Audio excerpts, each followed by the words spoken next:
Hi, I'm Dean Johnson. Welcome to the Hometime Project Center. And I'm Peggy Knapp. In the video you're about to see, Dean and I will be showing you basic framing techniques as we build a room addition. From watching the program, you should be able to apply this information to other types of rough construction, like building a garage or a cabin. During the project, you'll be learning how to frame for doors and windows, how to install roof trusses, and later on we'll be showing you how to frame up interior walls. Hometime is made possible by Chevy Truck, who brings you tough, full-size Chevy pickups for professionals and do-it-yourselfers like you. Chevy S10 pickups, compact, fun, and hard-working. Chevy S10 Blazer, logic and laughter in 2- or 4-wheel drive. Chevy Astro, the van that can. The heartbeat of America. Today's Chevy Truck. This video is just one in a library of instructional programs designed to assist the viewer in working on a wide range of home improvement projects. And before we begin our program, I want to explain how you can best make use of this educational system. First off, you should watch the tape all the way through to get an idea of the methods, the steps, and the terminology we use. To help familiarize yourself with the terms, we've included a glossary in the project guide. Then you should review the tape again, only this time, check with your project guide to determine the tools and materials appropriate to your project. Then take the project guide to your local building supply dealer or home center. The people there will be able to assist you, answer questions, and direct you to what you need. Now, before we start, we want to go through the basic steps that are involved in a typical room addition. First, planning and preparation. This includes examining and making as-built plans of the existing house and designing and preparing construction drawings for the new addition. Submitting the construction drawings to the building department for appropriate permits. Giving a copy of the plans to the lumber yard to estimate materials. Gathering tools and equipment for the job. Floor construction. Installing the treated sill plate with sill sealer. Installing rim and floor joists. Installing the subfloor. Wall construction. Framing the walls and attaching them to the rim joists. Framing in for windows and doors. Aligning, plumbing, and bracing the walls. Applying the sheathing. Roof construction. Installing the roof trusses. Tying them to the existing roof. Bracing the trusses and applying the sheathing. And that takes care of the framing for the room addition. We'll also be showing you interior framing, how to build partitions, false walls, and how to frame out around pipes and ductwork. Now, let's go to Peggy, who's going to talk about the materials we'll be using. Dean and I will be framing out our room addition using construction lumber and connecting hardware. All construction lumber is cut from logs in standard sizes and graded according to its strength, moisture content, and appearance. The stamp on this 2x4 gives the name of the agency that certified the reliability of the wood following the criteria set down by the Department of Commerce. This number refers to the mill where the tree was cut into planks. Stud means that the wood is stud grade, that it's structurally sound to serve as a framing member for residential construction. This next term, S-dry, indicates the moisture content. And right beside that is the species, Doug fir. That refers to the tree, the Douglas fir. Now check with your lumber supplier to find out what grade of lumber is appropriate for your framing project. Now let's go to Dean, who'll tell us about dimensional lumber. I'm going to use this stud as an example to explain the difference between nominal and actual dimensions of wood. The stud is the foot soldier, or the primary unit in residential construction. It's a vertical framing member that is actually no longer than 8 feet in length, and in most residential construction, it's either a 2x4 or a 2x6. More and more houses today are being framed with 2x6s to increase the insulation capacity of the walls. Now, I said this is a 2x6, but in actuality, it measures 1.5 inch by 5.5 inches.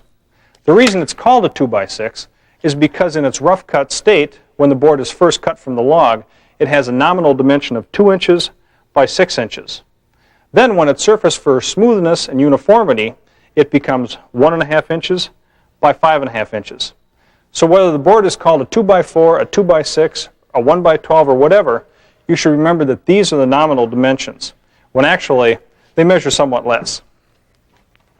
Successful wood framing requires careful planning, a knowledge of structure, and a skill with tools. Woodworking tools can be broken down into 5 basic categories: measuring tools, cutting tools, fastening tools, clamping tools, and surfacing tools. For framing, we'll be working predominantly with measuring tools, cutting tools, and fastening tools. The measuring tools will consist of tape measures, framing and combination squares, and a 4-foot carpenter's level. For cutting, we'll be using circular saws and reciprocal saws. And for fastening, we'll be working with a 20-ounce framing hammer. Now, the framing hammer is used predominantly in construction carpentry. It's heavier than a finish hammer to aid the carpenter in driving larger nails. Its straighter claw makes it easier to pull up boards and pry up nails from side to side. And the head is waffled to minimize the deflection of nails. We'll be explaining the tools and their uses in more detail as we work with them during the program. Additional tools and equipment will include an electric drill with a spade bit, a chalk line, tool belts, safety glasses, extension ladders and step ladders, and our Chevy S10. And just as important as the tools is the person who's operating them. And whether it's large or small construction, it requires care and patience, and your attitude plays an important part in the final outcome. Which brings up the issue of safety. We'll be addressing safety equipment and procedures throughout the program, but I want to mention it up front. Be safety conscious. If you're in a hurry, or if you think you can get by without taking the proper safety precautions, then you're asking for trouble. We recommend that you work at a comfortable pace, wear the proper clothing and protection, and follow the manufacturer's guidelines in using their tools, materials, and equipment. And another thing we recommend before beginning a framing project is to talk to your homeowner's insurance agent about builder's risk insurance to see if it can be included on your present policy. The first stage in any framing project is planning and preparation. In other words, designing the project, checking building codes and permits that are applicable. Now, you may want to employ an architect to design the project. We took a sketch of our addition to architect Lloyd Jafford. Lloyd, what is involved in building an addition like this, in designing an addition? Well, I think the first thing is to come up with a good program. And what's a program? How you would use the space, your family, your lifestyle. Mm-hmm. In this particular program here, we're dealing with the existing kitchen, mm-hmm. which is right here, and our family room addition, which will be right out here. Mm-hmm. What we need to do is to figure how this space will relate to each other between the kitchen and the family room, how your family functions, really. Do you do formal entertaining? Will this be more informal? If you're working in the kitchen, do you want to be able to see your guests out here and talking to each other? And is it going to be used, is the family room going to be used, for instance, you have young kids, somewhere where they can play with their stuff, store it away when the company comes. And then I think, this also functions next to like the living room and the dining room, which are probably more formal spaces. So how do you deal with this? And do we relate the two together or not? I think one of the most important things in any program or setting up a design is how does it flow? Mm-hmm. What views are we trying to see in the end? Like for instance here, we're coming in the front of the house, and we have our entryway here. And right here we have our existing living room. Mm-hmm. Now we're going to be adding the family room area off of the back of the house, the existing house. And here's our existing kitchen. Mm-hmm. Well, one of the first problems I see when I come in the house is, how will I get to the family room? Mm-hmm. It's across another space now. And now this existing space, our kitchen here, which right now is very bright and light, probably will become darker, because now this space here is interior behind it. So I think the important thing now is, how do we function through here? Probably if this is the living room area, we don't want that, maybe we want to cut that off from the family room. Mm-hmm. So otherwise, if we don't, and we come through it, we're going to really have circulation here. We'll come from the entryway and we'll have circulation here. Mm-hmm. You come by the cabinets and so in the kitchen, and you have circulation here. We go out to probably a deck or something out here, and you have circulation there. Now when we look at it, where do we put the furniture? Uh-huh. And I think the important thing in any planning or designing is to lay out your space. This is south, so we probably want to look at getting the sunlight in here. We have a lake out here, I mean, a beautiful view.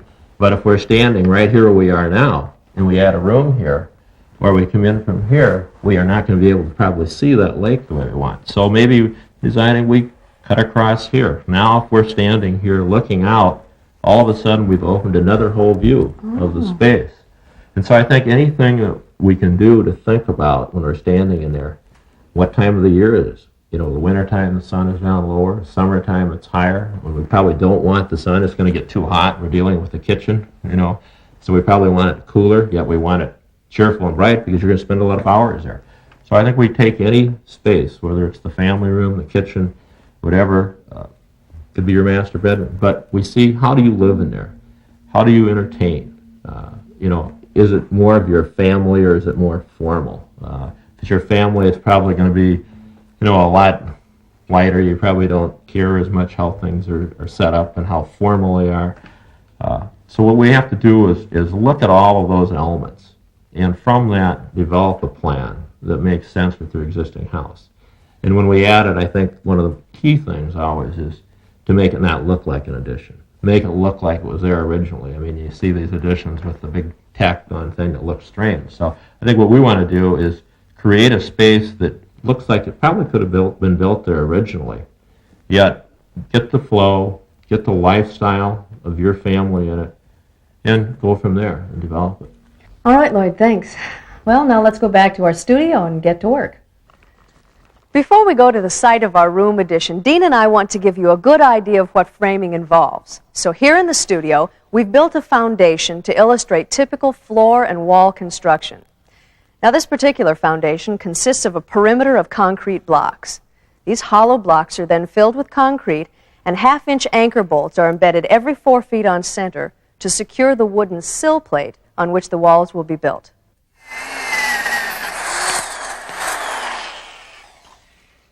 With the foundation in place, we can begin to frame out the floor. The first board we want to apply is the sill plate. But before we apply it, we need to set a layer of sill sealer on the foundation. Sill sealer is made of fiberglass or a polyfilm material. Ours is polyfilm and comes in a roll 6 inches wide and 1/4 inch thick. It serves as a gasket, stopping air infiltration and preventing moisture from penetrating the sill plate from the concrete block below. Depending on the area of the country you live in, a termite shield may also be required. The sill plate, or mud sill, is a straight board of preservative-treated wood that is bolted to the foundation block to provide a nailing surface for the floor joists. We're using 2x6 lumber, which we cut to fit the length of the foundation walls. To mark for the anchor bolts, we set the board up on the foundation and using a combination square, made a straight line on the wood and drilled for the bolts. For ease of fit, I made the holes 1/4 inch larger than the diameter of the bolts. Now for the hardware.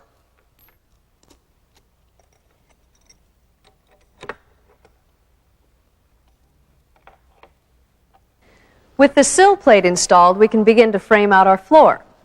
The framing members that support the floor are called joists. Floor joists run parallel to each other and are spaced 16 inches apart from center to center. They come in different sizes and they vary depending on the span of the floor and the load that they'll carry. Now here again, you want to check with your building inspector on the codes that apply to your situation. First off, we cut the perimeter or rim joists to the correct length. Set them on the sill plate and nail the corners together.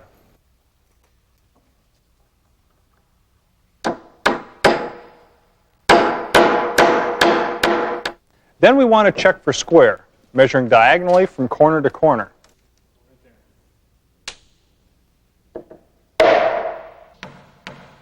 With that square, we can then toenail the rim joists to the sill plate, making sure that they're flush with the edges.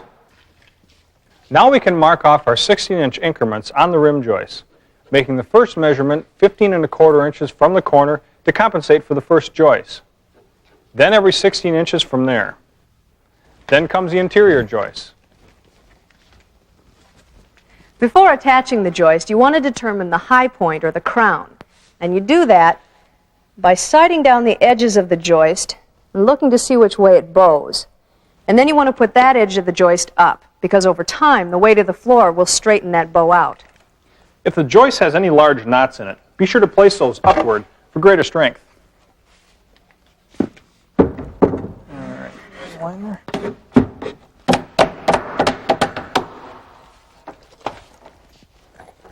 It's also a good idea to toenail the joist into the sill plate for internal support.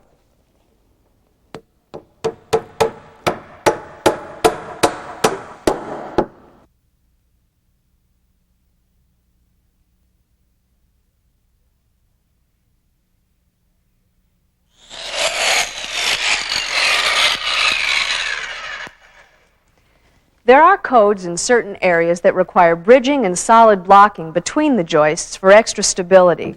This makes a stronger floor, and it also prevents the possibility of the joists ever twisting as they dry out. Now, solid blocking is when you use the same dimensional lumber as the joists, and it's typically used between two joists that are less than 16 inches apart on center.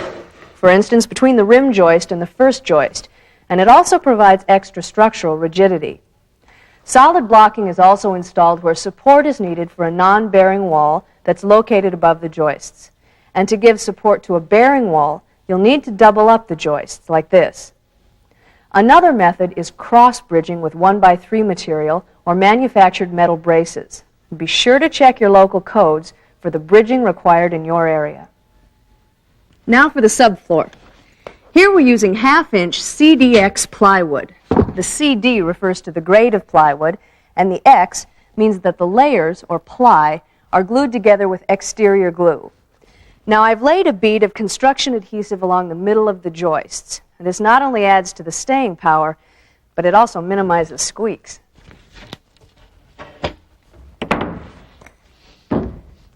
Now when installing the subfloor, you want to lay out the panels of plywood so they're perpendicular to the joists.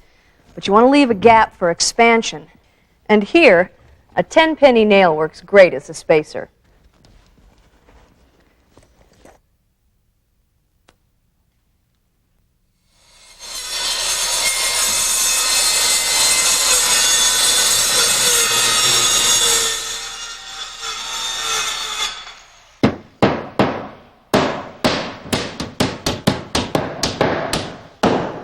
With the subfloor down, we can now install the walls.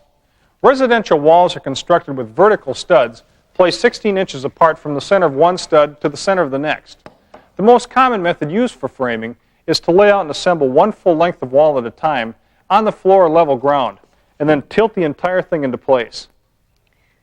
First, we want to measure and cut the top plate and the bottom plate, also known as the sole plate. Got it. Yep.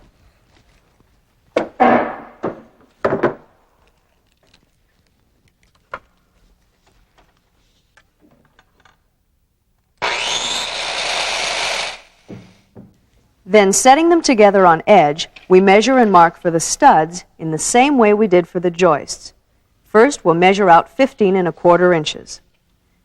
Then, holding the tape on that mark, we continue marking every 16 inches. That way, our studs line up with the joists. Most steel-bladed tape measures come with arrows or highlighted indicators every 16 inches to speed up this task. Then, with a combination square, I draw a line and mark an X to the right side of the line. This locates the stud on the right side of the line. The longer the 2x4s you use for the top plate and the sole plate, the better. If the length of the wall is such that you need to butt two 2x4s together, they should join at a 16-inch mark where they can be nailed into a stud or into a joist. After the walls are in place, another top plate or cap plate will be attached to this top plate, overlapping at the joints. Now to lay out the studs. For standard 8-foot ceilings, studs can be purchased pre-cut to 92 5/8 inches. This length is perfect for 8-foot ceilings because when added to the combined 4 1/2 inches of the top plates and sole plates, it comes to 97 1/8 inches. Now, subtract the 1/2 inch needed for the underlayment, and you have the 8-foot you need for the interior drywall, plus 5/8 inch extra for fitting the ceiling panels. Got it there? To secure the studs to the plates, we nail two 16-penny nails through the top and bottom plates and into the studs, like so. Again, in laying out your wall, you'll want to line up the studs with the floor joists. This helps both structurally and for purposes of running vents. This forms the basis for the most commonly used method of residential framing. There's one more important factor we need to address: the corners. Since the second wall we're about to build will butt up against this wall, it'll require special corner posts built in such a way that the other walls can be nailed into them, and so that the interior drywall and paneling has an inside nailing surface to anchor to. To construct the corner posts, you want to sandwich 3 pieces of 2x4 between the studs. There you go. For certain structural situations, this must be a solid post.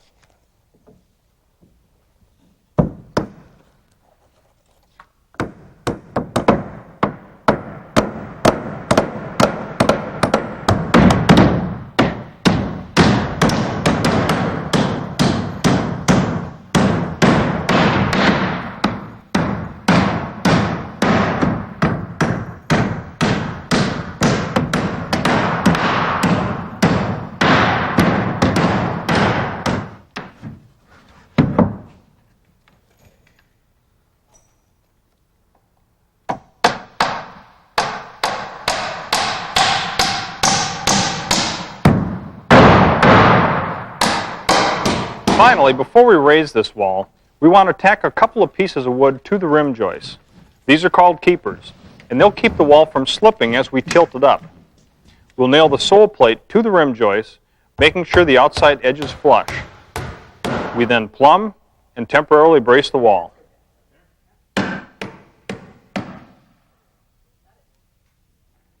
Let's say we want to frame out a door in our next wall. First, we want to know where the center of the door opening is located. Let's say it's 4 feet from the corner. So we want to measure in 4 feet to the center of the door, draw a line, and mark a C on the bottom plate, like I've done here. Now, given the dimensions of our interior door, which is 30 inches wide by 82 inches high, we want to calculate the rough opening. By rough opening, we mean the framing dimensions of the door, which is 30 inches wide, plus the thickness of the door jamb, which is 3/4 of an inch on each side, plus an extra 1/4 inch on each side for shimming the door plumb, which in this case comes to a total of 32 inches, or 16 inches from each side of center.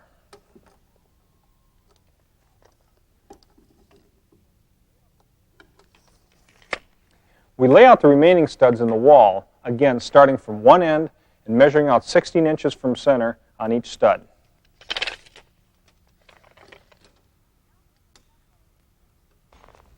Now that the stud wall is assembled, we can measure for the height of the rough opening.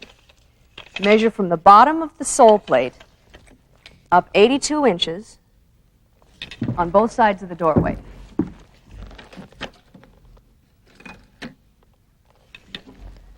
Thanks. And that will determine the location of the header. Now, the header is a fabricated horizontal framing member that supports the weight of the ceiling, the wall, and the floor above the door opening. This header can be made using 2x4s, 2x6s, 2x8s, 2x10s, or 2x12s. The size of the header depends on the span of the opening and whether or not the wall is a load-bearing wall or a non-load-bearing wall. Load-bearing walls do just that. They bear the weight of the house. You'll usually find them running perpendicular to the floor joists and ceiling joists or rafters. Non-bearing walls don't support but serve as partitions between rooms. For our demonstration wall, we're going to use 2x6 lumber for the header. Now, in terms of the length, we'll include 3 inches more than the width of the rough opening to allow for the jack studs, which will support the header. For our header, we've spiked together 2 2x6 boards with a 1/2-inch plywood insert. The extra 1/2 inch will bring the header flush with the sides of the framing members for applying sheathing materials. The header is located between these 2 studs. They're called king studs. The king studs run the full length between the plates and form the basis of the rough door opening. Now, the header is supported by shortened studs called jack studs that are nailed to the inside of the king studs, which will bring us to 32 inches, or the width of our rough opening. The header is then nailed to one king stud, and then we nail it to the other king stud, which will bring us to 82 inches, or the height of our rough opening. Then we need to fit shorter 2x4s called cripple studs in the opening between the header and the top plate, where studs would normally be nailed 16 inches on center. Once the wall is raised, plumbed, and secured to the subfloor, then the portion of the sole plate within the door opening can be cut out. By waiting until the wall is secured, you keep the door opening aligned and square until it's time to install the door. The exact dimensions of the rough opening and all the framing members should conform to the size of the door and the manufacturer's recommendations. Let's go.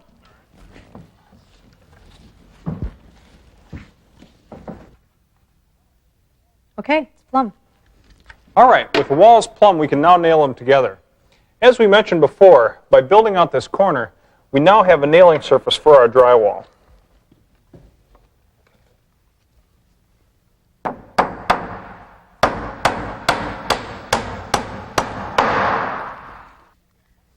Framing out a wall with a window is much the same process as that of a door, with the addition of a windowsill. Here again, the rough opening is determined by the width and height of a window. Whatever that is, you want to include an additional ½ inch on all sides for ease of installation and shimming for square. Here again, it's best to check with the manufacturer's recommended rough opening.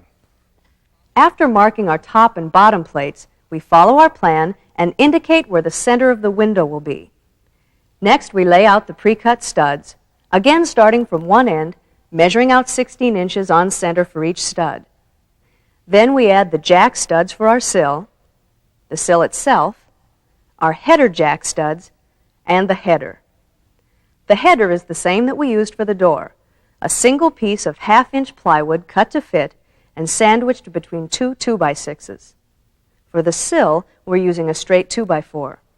If the window span was greater than 4 feet, we would double the sill. Then we supply extra support with the cripple studs, under the sill and between the header and the top plate.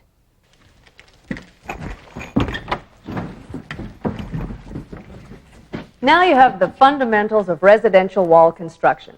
Let's go to the site of our room addition where we'll be raising those walls. As you can see, we're doing some things a little differently here.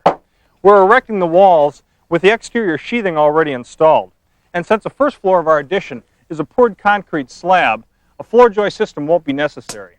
The sole plate will be attached using anchor bolts, as we did in the studio. We also have the element of the existing structure, to which our room addition must relate. That means we have to remove the siding and tie the new construction into the existing framing. And we have to make sure that the elevations of our new walls and floors will line up with those of the old. To do this, once all the framing members are exposed, I measure from the top of the new sole plate to the bottom of the existing top plate. This gives me the length of our new studs. It's a lot easier and faster to assemble the walls with the exterior sheathing already attached. You can do it all on the ground, and it saves the time it takes climbing up and down the ladders. Of course, pre-sheathing makes the walls a lot heavier, so if you plan on doing it this way, be sure to have plenty of help. We attach the ½ inch plywood sheathing using coated 8-penny nails, set every 6 inches along the perimeter and about every 8 inches along the interior studs. Now, this corner section will be sheathed after we have the wall in place to accommodate the overlap of the adjacent wall. We erected the side walls first by fastening the sill plates to the anchor bolts. Then we brace the sides with 2x4s fastened to stakes embedded in the ground. We'll keep these braces attached until the joist and subfloor for the second story are installed. Now we're ready to tilt up the end wall. Instead of 2x4s, we're using 2x6s as framing members for the addition. This provides additional insulating capacity for the same amount of labor and just a little more expense. We want to lift the wall evenly to avoid any buckling. First, we raise the wall to a standing position, then lift it and set it over the pre-drilled holes for the anchor bolts. If measured and drilled properly, the sill plate then will slide down into position. Having a pry bar handy in case the sill plate needs a little coaxing is also a good idea. Then with one person securing the sill plate by attaching the washers and nuts to the anchor bolts, another can prepare to align and plumb the walls. Okay, pull it in a little bit more. Oh, that's perfect. Good. Looks good. Okay, looks good. There you go. We didn't want to drive the nails all the way, until all the walls were plumb.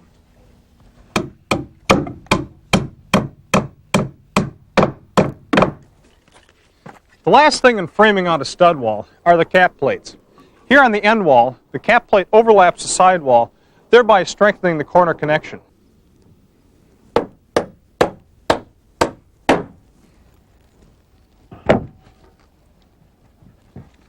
It's good.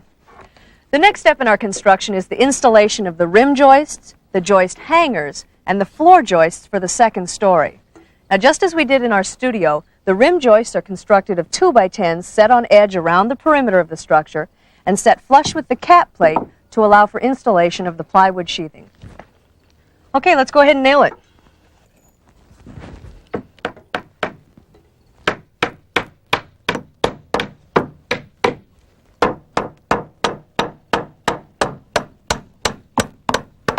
To tie in the floor joist to the rear rim joist that runs along the wall of our existing structure, we're using joist hangers. These are manufactured metal supports that are nailed into the rim joist at 16 inches on center. The floor joists are then set into the slot and anchored with special joist hanger nails. The nails can be driven into the side of the joist without penetrating the other side.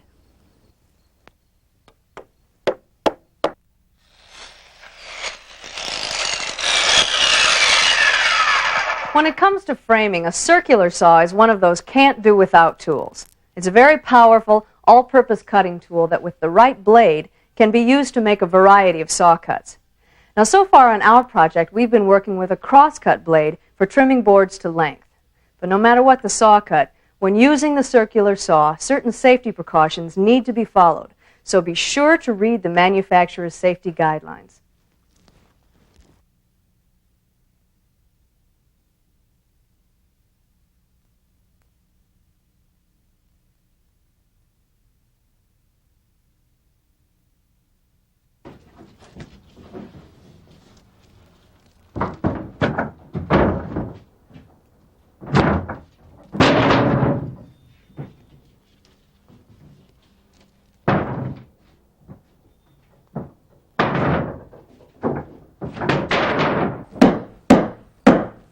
Now for the subfloor.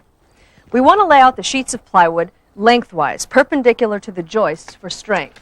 Now, before setting out the sheets, we ran a bead of construction adhesive along the top of each joist. This not only strengthens the bond between the subfloor and the joist, it also minimizes squeaks. Ready? Okay.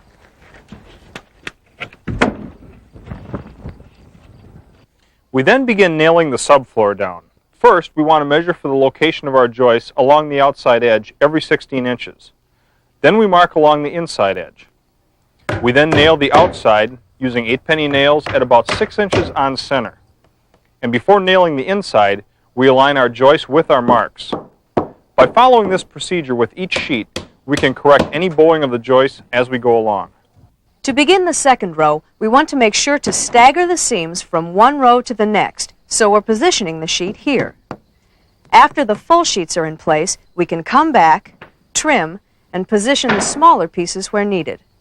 Remember, when butting two panels together, to leave a 1/8 inch gap for expansion. As you can see, we've added 2x10 blocking in between our end joists and our first joists for additional strength. We've done the same thing on the other side of the addition. We've also nailed the top portion of our bridging. Once all the plywood subfloor is down and nailed, we'll nail the rest from below. We also took the time now to install a 2x4 nailer for our drywall ceiling to be installed later. Okay. With the subfloor down, we've begun constructing the walls for the second story. In preparation for raising and locating the walls, we've removed the sheathing, as well as the soffit, the fascia, and the trim, in order to expose our existing framing. To determine the length of the studs, we use the same method that we did downstairs, measuring from the top of the new sole plate to the bottom of the existing top plate. Now, we also want to check and make sure that the existing wall is plumb, which it is. But if it hadn't been, we would have adjusted the new top and sole plates accordingly. As you can see, our existing structure was built using insulating sheathing instead of the plywood that's called for in our plan. Because insulating sheathing doesn't provide sufficient structural rigidity, these metal braces were installed, placed diagonally across the stud wall. To take advantage of the surrounding lake views, we've opted for corner windows on both stories of the addition. We've substituted a 6x6 post for the traditional corner frame that you saw us install in the studio. This will give us a relatively uninterrupted view of the lake going from one window to the other. The one difference in framing this window can be seen here. The header rests on top of a 6x6 post rather than being nailed into the side of the king stud. Other than that, the framing's fairly traditional. The top plate rests on top of the header and the cap plate on top of that. Once all the walls are raised in plumb, the cap plate will be added to this wall, thereby strengthening this corner position.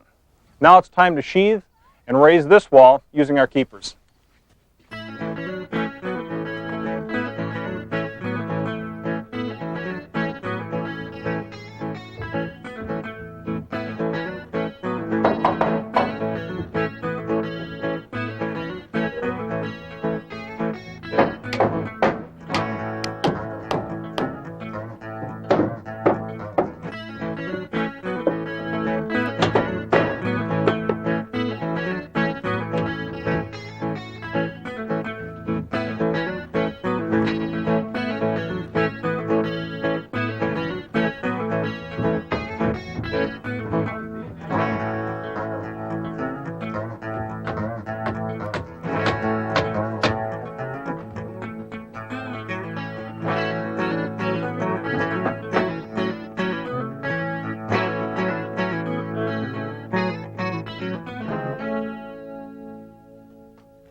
Once we've removed all the shingles, we want to cut away the plywood sheathing flush with the outside edge of the existing cap plate.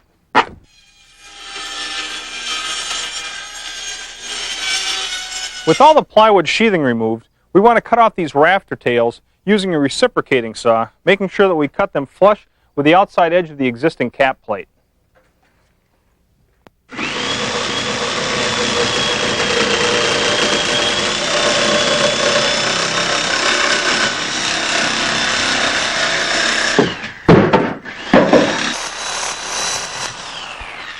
Bringing home the things you need for a do-it-yourself job is easy with one of these tough Chevy S10 pickups.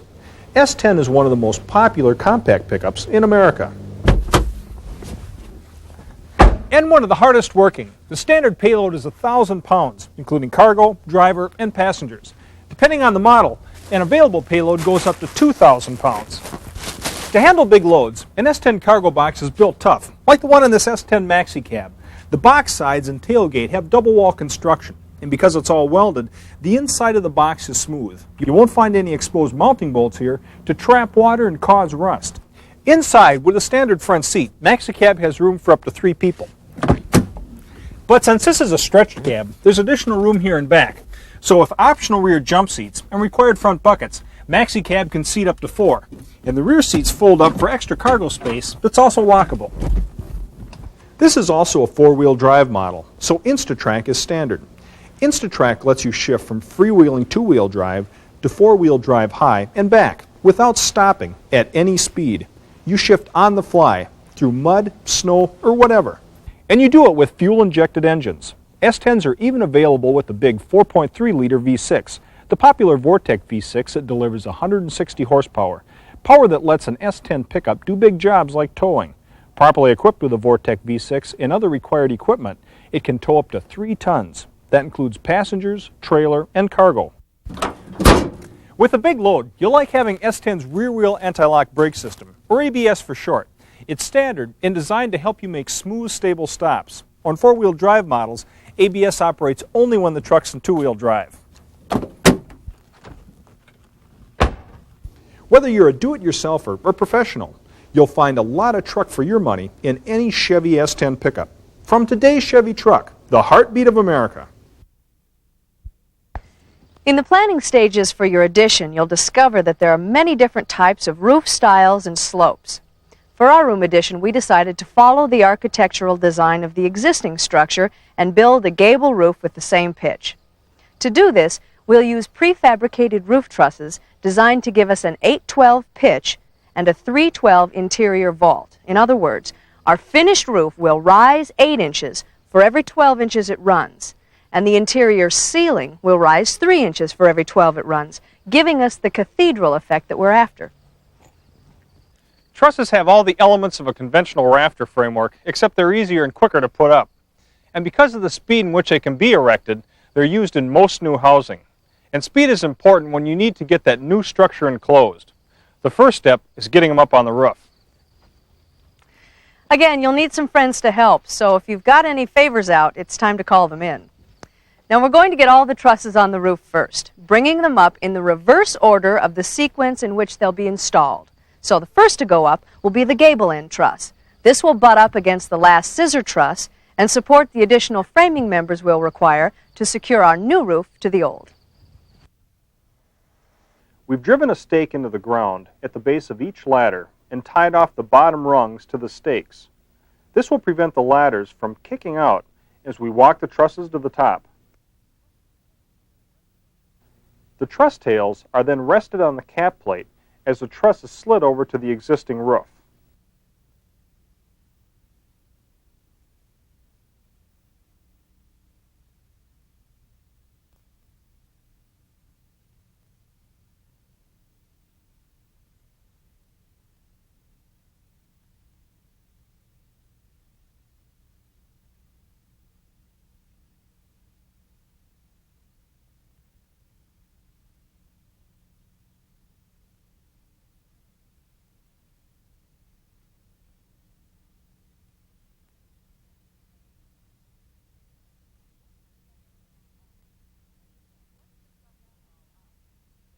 Once the trusses are all up, we measure for the position of the rafter ties, which are prefabricated metal fasteners.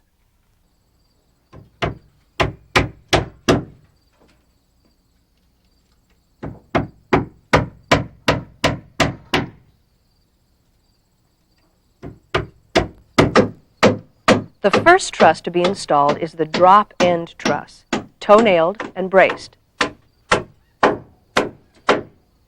Next comes the succeeding scissor trusses, placed in the rafter ties and raised with the help of a 2x4.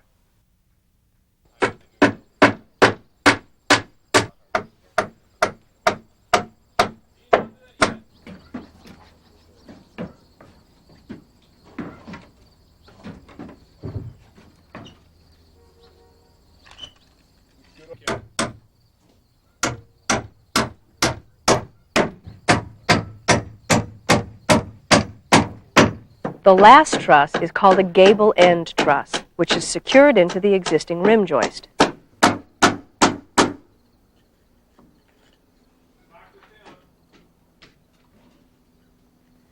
Now we plumb and brace, starting with the drop end truss.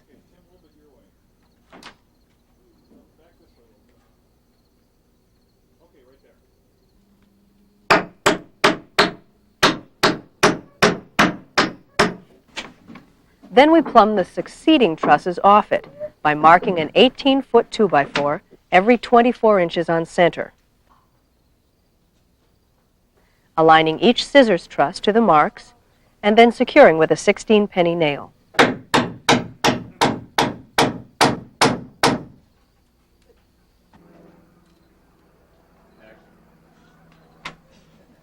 up just a little bit. All right, fine. That's good right there. The final brace is for the gable end truss that will connect the new roof to the old. With that truss plumbed and the brace secured, we can begin to measure for the ridge board. Using a chalk line resting on the peak of the trusses, we can determine where the ridge board will rest on the roof. Now we can measure it for length, scribe the existing roof's pitch onto the board, cut it to length, and secure it in place. Then determine the angle cut so that it meets the pitch of the existing roof. Scribe, cut, and secure it in place.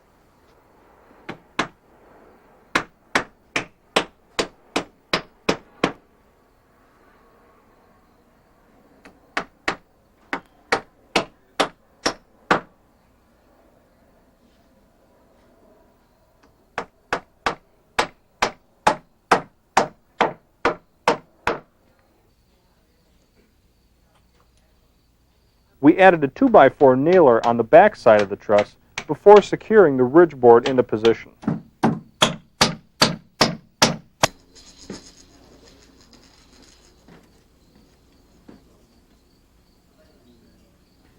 Then we lay out for the first nailer for the valley rafters. Measure,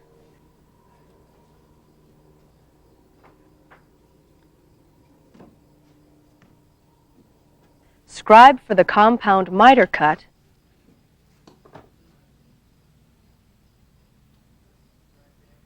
and make the cut.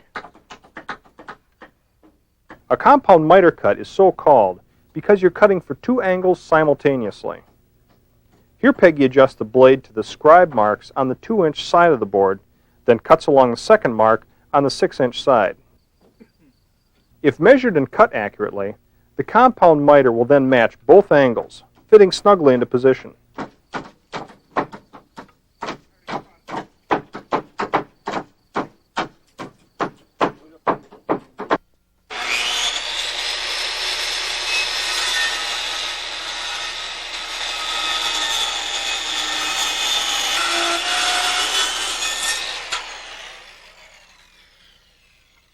Bring it into position, secure it to the roof, and repeat the process for the other side.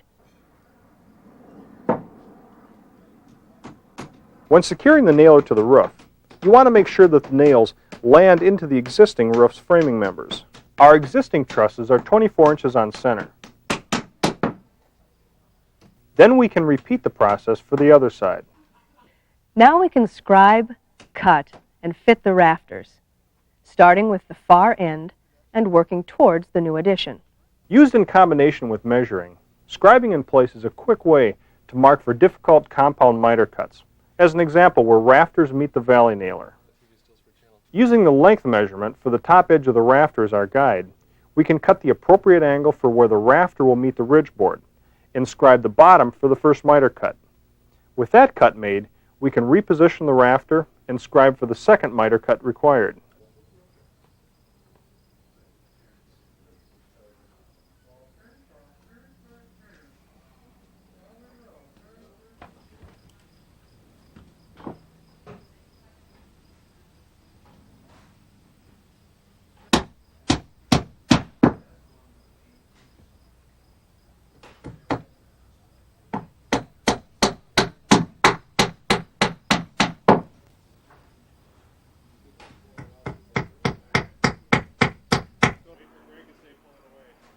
Now with the saw blade adjusted for the compound miter's position, we can measure for, cut, and secure the remaining rafters.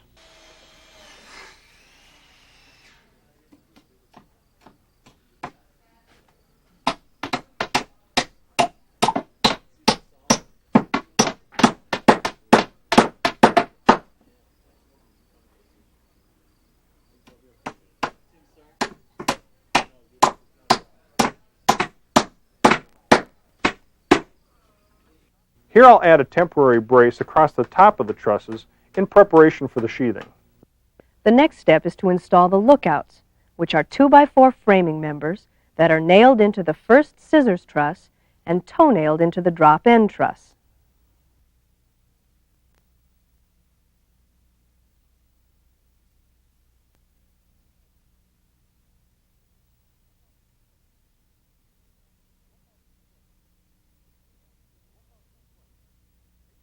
With the lookouts in place, Peggy can now trim the rafter tails, matching their length to the existing structures. She does this by transferring the measurement to a level, then marking for the tail's length. Marking the first, then the last, and using a chalk line guarantees an even appearance for the overhang. After the lookouts are installed, we trim the rafter tails to match the existing soffit.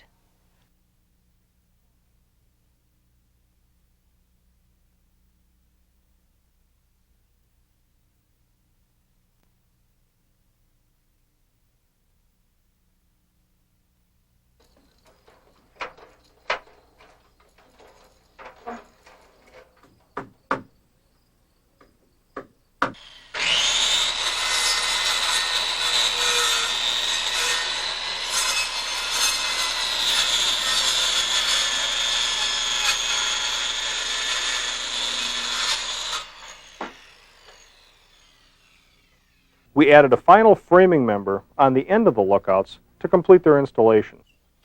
Now we can bring up the sheathing for the roof, again staggering the seams as we lay each piece down.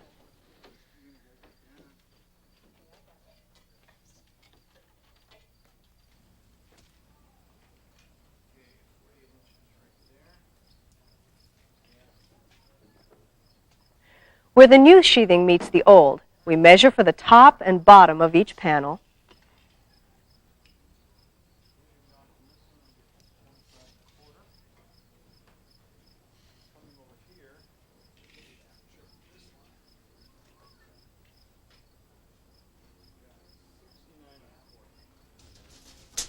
Calculate the angle.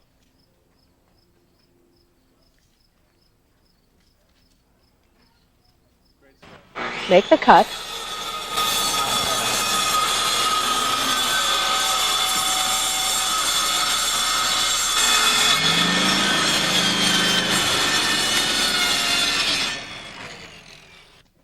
Then position the spacers and fit and nail the panel. Spacers are prefabricated metal clips and are used to eliminate the sagging of the plywood panels between the 24-inch on center trusses.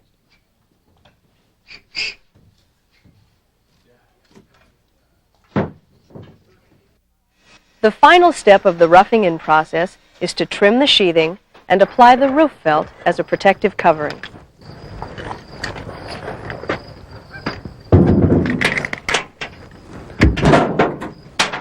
So what do you think? Looks great. With the room addition completely sheathed, we've now finished that portion of the framing. And now we want to show you what's involved in interior framing.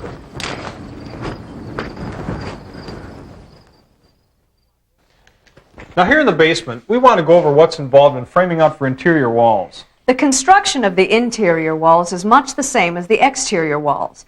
The only real difference is connecting the new walls to the existing floor and ceiling. Now there are 3 typical situations that you may run into, and we're going to show you each of them. The first wall we'll install is where the new wall runs parallel to the joists. Your first step is to establish the location of all your new walls.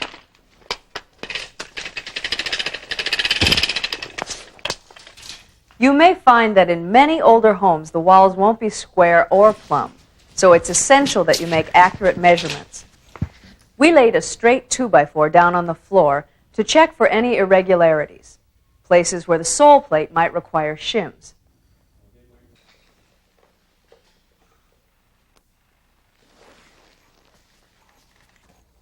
With our location mapped out, we can now begin assembling our wall units. On interior non-load-bearing walls, we only need one top plate. To determine the length of your studs, there are 2 common methods. You can measure the distance from the floor to the bottom of the joist for each stud across the span at 16-inch on center, remembering to subtract from your total the 3 inches for the top and sole plate. This way, each stud must be measured and cut individually. The method we'll use is to measure the same way, but we take the shortest measurement, cut all the studs to that length, and assemble the wall. First, we add blocking in between the joists using scrap 2x4s 3/4 of an inch from the bottom of the joist. Then we place a 1x6 on the bottom of the blocking, flush with the floor joists. To this, we nail our top plate.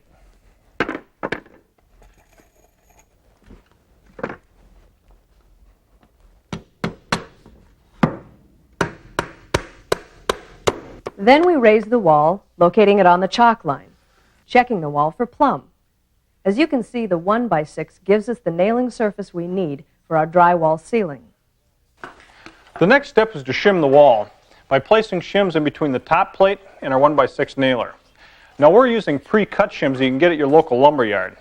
To do this, we'll take a couple of shims, place them on either side above the top plate, like so. Then using a hammer, we'll gently tap the shims on either side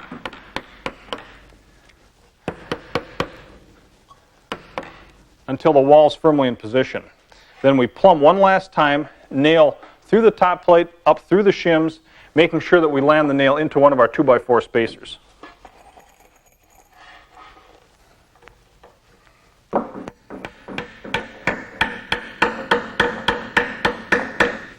Once this is nailed into position, we take a utility knife, score either side of the shim, and break off the excess shim.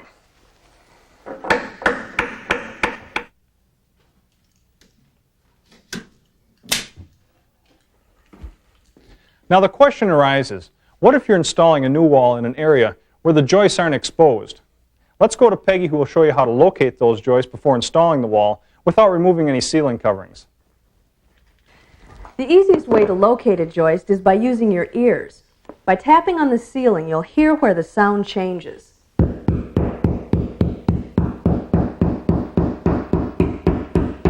There, can you hear it? It sounds higher there. And not quite so hollow. You can also feel a little bit of resistance. Now to check and make sure that that's where the joist is, I'll just tap in a little finishing nail. No, not quite.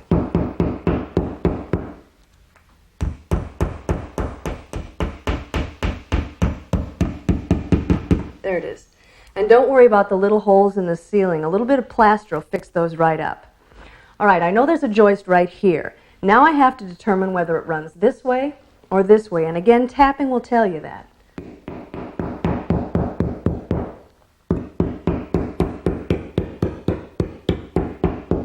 And I would say that the joists run this way. Now to locate the other ones, all you have to do is measure over 16 inches, and there should be another one.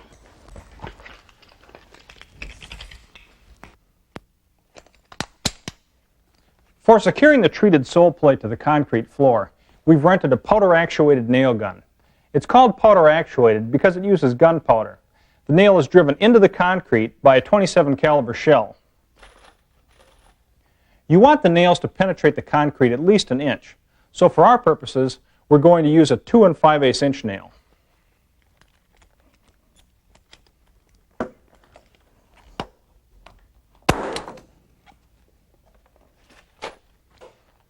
As you can see, I'm nailing every 16 inches between the studs. Great care must be taken when using a powder-actuated nail gun. Protective glasses and gloves must always be worn by the operator and anyone else in the near vicinity. The gun should never be pointed anywhere but at the material and should never be left loaded when unattended. The same method of wall construction that we just showed you also applies to a situation where the new wall runs perpendicular to the joists. Because we're nailing this wall to our first one, we've added some additional blocking in between the studs as a nailing surface. Okay, ready? Drag it over. Further. Right there.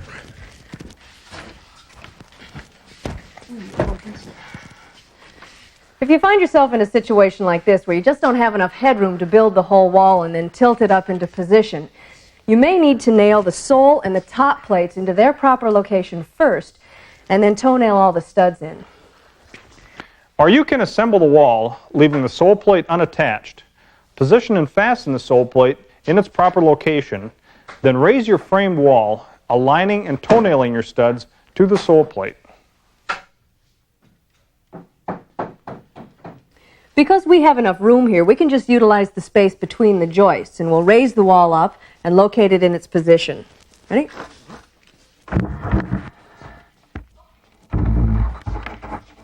Okay, bring it up.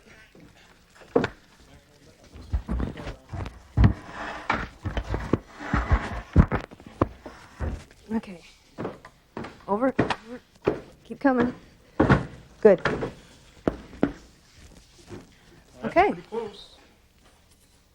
Then we shim.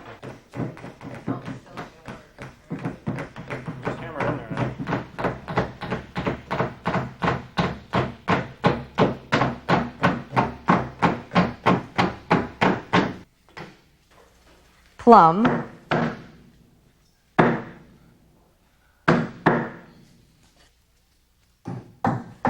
Nail and secure it to our first wall.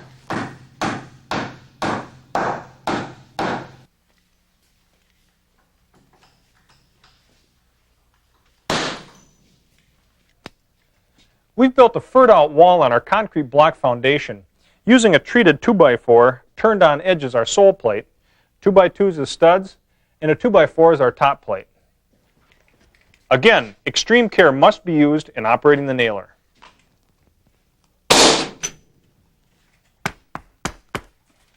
We placed our 2x2 studs 24 inches on center to accommodate pre-cut styrofoam insulation that comes 24 inches wide by 8 feet high by 1 inch thick. Once we've installed all the styrofoam insulation, we'll cover the entire wall using a plastic vapor barrier before we add our wall covering. Help you out here. Now, let's look at the framing of this doorway. First, we want to locate it on the floor with our framing square in its proper position. We want to come off this sole plate since we know that we squared it when we installed it. Our first step then, prior to laying out the wall, will be to install the necessary blocking between our joists so that we have a nailing surface for our top plate. Then we'll want to install additional 2x4 studs here in this bearing wall so that we have a nailing surface to accept the end studs of the doorway wall. We'll also install an additional stud here so we'll have a nailing surface for our drywall. The bearing wall is identified by the overlapping joist ends above it. We also can see that blocking had been put in the wall when first constructed to give it the extra support required for a bearing wall. While Dean installs the joist blocking and the additional studs, I'll begin to lay out the framing. First, we mark our top and sole plates. Using the tape measure and combination square, we mark our center, then we measure for our rough opening. Next, we'll locate the jack studs,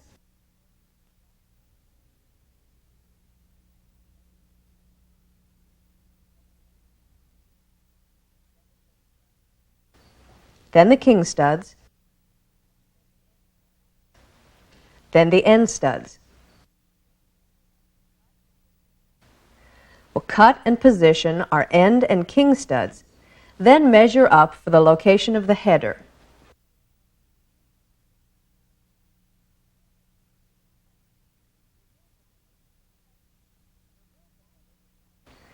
We'll build the header with 2x6 lumber and 1/2 inch plywood.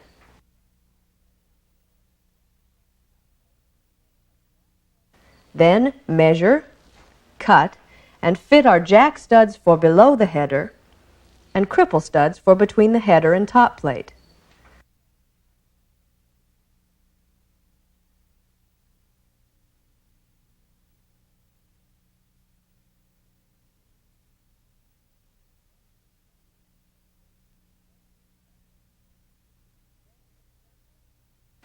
Then we assemble and raise the wall into its proper location.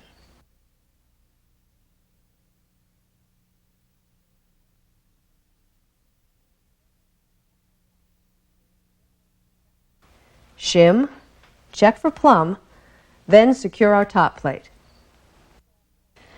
Now to secure the sole plate. Since we'll be removing the portion of the sole plate within the rough opening when the door is installed, we want to fasten it to the floor here, on either side of the rough opening. But because there isn't enough room in here to use the powder-actuated nailer, we've applied construction adhesive below the sole plate before we raised it up. Now we'll provide additional support by toe nailing the sole plate here into the sole plates of both supporting walls. In combination with the construction adhesive, the sole plate will then be permanently secured to the floor in its proper location. Then, we complete the nailing of our end studs into our supports. Keep in mind that shims may be required here if the existing wall is out of plumb with our new construction. The last framing project we want to show you is for enclosing basement pipes and ductwork. And to do that, we need to construct a 3-sided box or a soffit out of 2x2 lumber. First, we mark the location of the soffit on our joists with the chalk line. Then we assembled the sides, cutting a top and bottom plate and connecting them with cross pieces.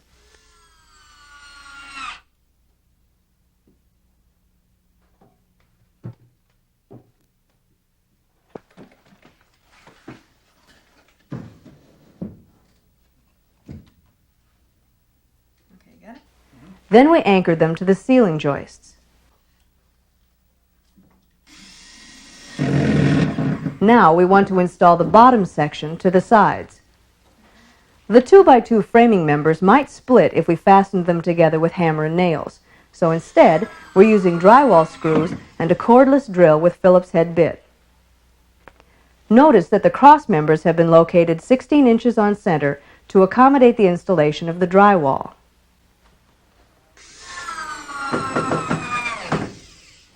This framework can also be used to construct soffits above kitchen cabinets and bookcases.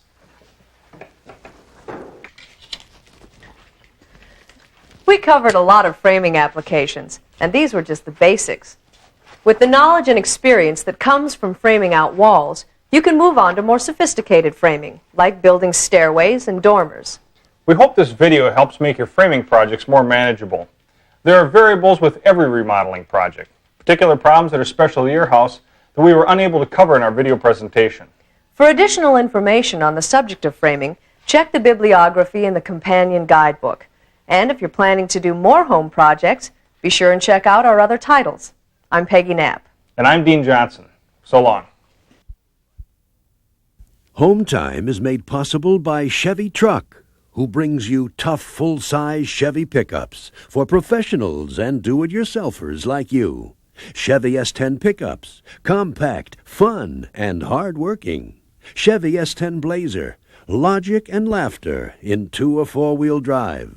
Chevy Astro, the van that can. The heartbeat of America. Today's Chevy Truck.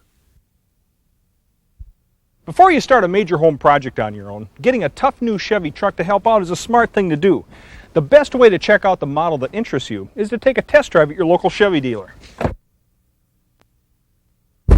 And here's a tip on how to buy your new Chevy truck and get the options you want, while saving some money too. Ask your dealer about preferred equipment groups of options. There's special packages of options most truck buyers want, and usually order individually. Options that can include popular items such as air conditioning and automatic transmission. When you buy them as part of a preferred equipment group, you can save a lot. You'll get them at savings based on manufacturer's suggested retail prices compared to the same options purchased separately. It's more economical for Chevy to offer you options as a package or group. Chevy saves and passes the savings on to you.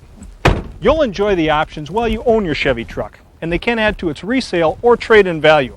So any way you look at it, preferred equipment groups of options are a good idea, and they're available on all new Chevy full-size pickups, S10 pickups, and S10 Blazers. Your Chevy dealer has all the latest details. Preferred equipment groups of options are another money-saving idea from today's Chevy truck, the heartbeat of America.